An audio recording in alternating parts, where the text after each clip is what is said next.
In the middle of the ocean, a helicopter and 3 motorboats with a rescue team approach a crash site. It turns out a NASA capsule has had an accident and the astronaut Sam has to be retrieved. They put her on a boat and quickly take her to the hospital. Sometime later Sam wakes up feeling extremely dizzy. As she looks around the room, she's shocked to find a pen floating above a tray. She's about to reach for it, but she gets distracted by some people entering the room. When she looks again, the pen is on the tray. Then Sam throws up and the doctors tell her it's normal. They ask her a few questions to check on her mental health and she tells them about the pen. The doctors explain that anti-gravity hallucinations are normal too. Sam's hand is swollen but not broken, so she probably just hit her hand during landing. They want to know what happened, so she shares her story. Sam got some coordinates from mission control and everything seemed to be on track, but then she thinks she hit something. Sam believes she fell unconscious during freefall, but she isn't sure about that either. The doctors say that something pierced the capsule and broke her helmet. They don't know what it was, but they assume it was meteorite debris. The particles on her suit are being analyzed for answers. Later Sam is visited by her husband Mark and their daughter Izzy. However, since she's still in quarantine, she can only talk to them through a glass wall. Her father William also comes to see her and informs her that the Pentagon is going to join NASA to investigate the crash because they want to decode some mysterious frequencies they detected during her re-entry. A government house has been assigned to her so she can recover without reporters bothering her. A doctor interrupted the reunion to take Sam away for more tests. She touches Izzy's hand on the glass and promises to see her soon. When it's finally time for Sam to move, a full convoy takes her to the house in the middle of nowhere. Dr. Michelle gives her a tour, explaining that the government bought the land in the 50s for weapon testing and nowadays it's a house for diplomats. There's a telescope outside so Sam won't miss space. When she tries to use it, she hears a painful screech and starts feeling dizzy as she sees visions of strange memories. Michelle tells her it's common and comforts her until the noise disappears. Afterward, Michelle reminds Sam to expect all kinds of symptoms like nosebleeds and hallucinations. She needs to concentrate on recovery if she wants to get back to work since she'll have an assessment test in 2 months. The doctors will come every morning to check on her. After the team leaves, Sam feels a terrible headache so she takes her temperature, but she has no fever. She also moves her bandage to check on her hand and notices an awful bruise. Then she starts unpacking, but she has to stop when her nose begins to bleed. Sam goes to the kitchen to get a cloth for her nose and receives a video call from her best friend Val. While they chat, Sam suddenly freezes and stares at the backyard for several seconds. Val keeps calling her name until she snaps out of it and Sam apologizes, saying she thought she saw something. After she moves to another room, something moves in the shadows outside. The chat continues and Val advises Sam to downplay her symptoms so she can get back to work soon. After the video call ends, the lights in the house start flickering and a loud noise can be heard in another room. Sam goes to investigate and finds the floor covered with dirt and rainwater. There's a chair on the floor and the backyard door is open. Sam goes outside to use the telescope. She looks around the woods and notices something moving in the shadows, but it quickly disappears. With a flashback in hand, she goes to the forest and throws a rock at the area where she saw the moving thing, not realizing that the mysterious being is now on the roof of the house. Suddenly she starts hearing the screeching sound and sees the same visions full of lights and people walking in a dark crash site. The next morning Sam wakes up and realizes she isn't wearing the bandage. She also notices that the bruise is spreading. While she makes breakfast, she's shocked to see an egg floating above the counter. Sam pokes it and it bobbles in the air, and when she grabs it and lets go, it continues to float. However, when the medical team arrives, the egg falls and breaks on the counter. The rest of the morning is spent with Sam going through dozens of tests. While exercising, she feels a sudden pain in her foot and claims it's just a cramp. After the tests are over, Sam lies down with ice on all the sore spots in her body. Michelle apologizes for the intensity but promises all the data they're collecting is very useful for the space program. She asks Sam if she's had any other symptoms, and Sam pretends she's been fine. After the medical team leaves, Sam calls Mark and tells him she'd like to go on a family trip after her recovery is done. Mark thinks it's a bad idea because he believes Izzy shouldn't see them together if they end up getting divorced. Sam is hurt and says they're still figuring things out, but Mark points out they almost lost her, so things have been hard. She was away for months for training, then she was out in space, and he knows she'll take another mission as soon as she can. A desperate Sam insists that they're very important to her and that she wants Izzy to have the family she didn't have. It's revealed that Izzy is adopted because the couple couldn't have kids, however Mark doesn't think it brought the closure they expected. Izzy interrupts the talk to show her drawing of her family with some space people in the sky. Afterward Sam goes for a walk in the woods and starts hearing the painful noise again. She grabs her head as visions of a search team in a smoky area flood her mind. When it finally stops, Sam looks down and is shocked to find a cable under the leaves. She starts following it and discovers a rock with a light in it. When she lifts it, she confirms the rock is fake and there's a camera under it. A worried Sam looks around to find another cable and following it reveals a second fake rock with a camera. As she starts making her way back, she trips on a tree root and hits her head. Then Sam wakes up on her bed with a terrible headache. She touches her hair and finds blood. At that moment she notices someone outside and is startled by a man entering the room. He says they found her outside with a serious injury, so they brought her in. When Sam asks who they are, she learns that William has come to visit her. He explains that he called a search team when he arrived and found the house empty, scolding her for not resting. Sam asks about the cameras and William reveals that he didn't tell NASA about all the house details because he didn't expect Sam to go that far. Then he takes her downstairs and opens a secret area hidden behind the furniture while confirming that this is a safe house. They go down another set of stairs while William reveals that this house was built for important people who need temporary hiding. When the final door opens, they enter a big area with plenty of living quarters. The back room is the central system, which runs on its own power source. William turns on the computer and shows Sam that there are dozens of security cameras surrounding the house. In an emergency, the building shuts itself down behind 3 layers of the hardest materials known to man. There's also a defense system, but William doubts she'll need it. After they leave, the screens start glitching. After William leaves, Sam checks the state of her hand, noticing that the bruise is reaching his arm now. She takes a picture and sends it to Val before taking her medicine. Val replies that she just needs to put ice on the bruise and she'll be fine. In the evening, Sam relaxes in the jacuzzi outside while the wind blows quite strongly around her. Suddenly the wind stops and Sam hears some weird noises in the woods. After just 1 second, the wind starts blowing again. A worried Sam goes back inside and calls Mark, but she is sent to voicemail. At that moment the lights start flickering, so Sam grabs a flashlight and goes to the balcony, but she doesn't see anything strange.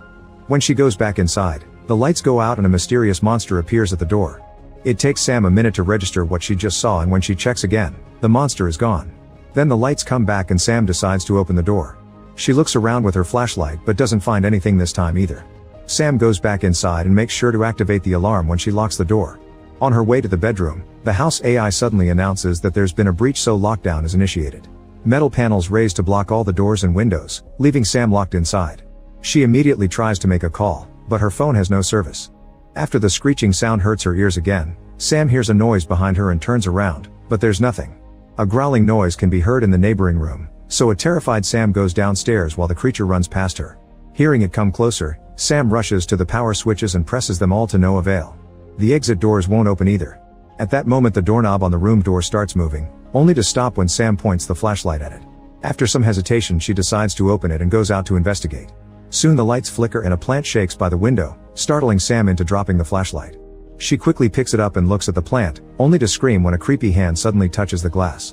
Sam runs downstairs and opens the secret entrance, rushing into the bunker area to reach the security cameras. At first the screens don't appear to be working, but eventually she finds the right switch and turns them on. Sam looks at the area around the house and finds the terrifying creature crouching on the grass. However, when the light flickers, it disappears. Suddenly Sam is woken up by her phone ringing and she realizes she fell asleep on the computer desk. She rushes upstairs and finds William with his team, so she tells them there's something wrong with the generator. William confirms they detected some blackouts and sends his people to work. Sam tells him that something entered the house, so William promises to check the security footage. Afterward the tests begin. Michelle looks at the bruising and admits it doesn't look normal, so she'll make an appointment for x-rays. Sometime later Mark and Izzy come to visit Sam. While William spends some time with his granddaughter, Mark and Sam go to the woods to have a private talk. Sam tells him she saw a creature that isn't from this world and wonders if she brought an alien with her when she landed, since her mission was about broadcasting signals into space. Before Mark can respond, they're interrupted by Izzy. Then William and Sam check the security cameras. At the time Sam saw the monster, the screens start to glitch, but there are no monsters on the grass. William thinks she's seeing things because of her stress and reminds her to rest. After William goes upstairs, Sam makes the computer scan the house and it detects 9 people, which match her family and William's team. Izzy and her parents go for a walk in the woods and Mark actually shows some affection. Suddenly they hear a weird noise and notice that Izzy is missing. They desperately start looking for her until Izzy startles by appearing behind them with a dead bug on her hand. All bugs in the forest start screeching and one even crashes into a tree, scaring the family into leaving. The noises get louder as they run into their shock. Thousands of bugs start flying out of the woods. The family runs to hide in the house and watch in horror how all the bugs land on the windows to the point that they block the sunlight. Moments later, the bugs are gone and the glass is incredibly sticky. When the couple takes a look, they find all the bugs dead outside the windows. A cleaning team soon arrives to take care of the mess and a NASA officer theorizes it was an environmental issue. Sam asks for any updates on the tests they were running on her capsule, however the labs don't have the results yet. Mark leaves with Izzy but promises they'll visit her again tonight. Afterward Sam realizes her foot feels strange and takes off her shoe, only to discover her toe is bleeding. She rushes to the bathroom and takes off her sock to wash her toe, but a closer look reveals that the wound goes all the way up to her leg. When she touches her toe, she screams as the nail comes off. After bandaging her foot, Sam puts some ice on her bruised arm. The lights then start to flicker, so she pushes a table against the back door in fear.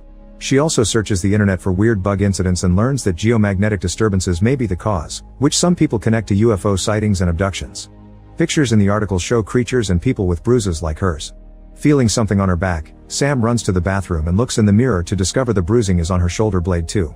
The lights flicker again, so Sam rushes to activate the alarm before running downstairs. Weird noises can already be heard in the other rooms. At that moment, Mark calls to inform her he's on his way, and Sam asks him if she was a good mother, leaving Mark confused. As the lights continue to malfunction, the house AI announces another breach followed by lockdown. Sam tells Mark that there's something in the house before she hears some noises getting closer. Soon Mark's voice on the phone becomes gibberish. Sam's taking the stairs to the bunker when she suddenly feels an unbearable ache in her back that makes her fall. Sam rolls down the stairs and lands rather painfully. When she touches her back, her hand finds a mysterious gelatinous substance. After noticing that her cell phone is broken, Sam hears the noises upstairs and runs to the computer. She checks all the cameras, yet she can't see anyone. Then she scans the building and the computer tells her there's another person besides her. The screens start glitching as a monster finally appears inside the house, so a terrified Sam turns them off. The computer runs another scan and now confirms 2 more people on the upper floors. Sam tries a few buttons and the ceiling starts ejecting smoke in the corridor. She runs to the next room and finds the kitchen, only to hear the noises there.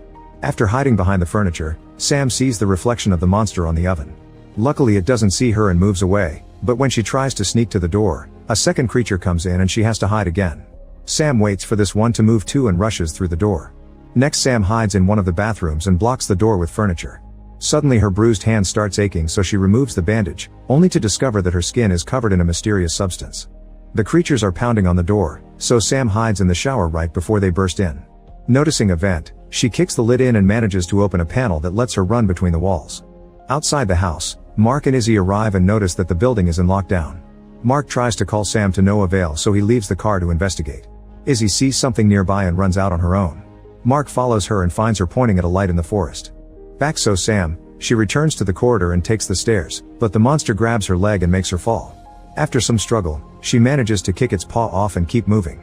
Sam sneaks into another space between walls as her wounds glow brightly. Eventually she finds a ladder and climbs out through a hatch in the forest. As she runs among the trees, more of her wounds start glowing and she keeps hearing the sound of the monsters, but not her family looking for her. On the road near the house, William arrives with a team of armed men. He reminds them that they're dealing with something very intelligent before sending them out. While the soldiers search the rest of the house, William goes to the bunker and finds a mess. In the forest, Sam falls on the ground and hears the monsters getting closer, so she begs for mercy. Suddenly a creature lifts her chin and looks at her with kind eyes as it asks in its language if she can understand it. Sam surprises herself by understanding every word. More creatures appear as the first one says they missed her. When she asks who they are, the creature says they're her family. Since Sam is still confused, the creature rests its forehead on hers, asking her to remember. The visions from earlier are clearer in Sam's mind now. It turns out she's an alien, and her family crashed on Earth many years ago. A team of soldiers led by William tried to capture them, so the aliens ran away as fast as possible. In the chaos, Sam accidentally separated from the others, so she used a device to camouflage her body. When William found her, she looked like a young child, and that day he adopted her. Her alien family never stopped looking for her, knowing that the camouflage would die out after a few years, and it was them who pierced her capsule.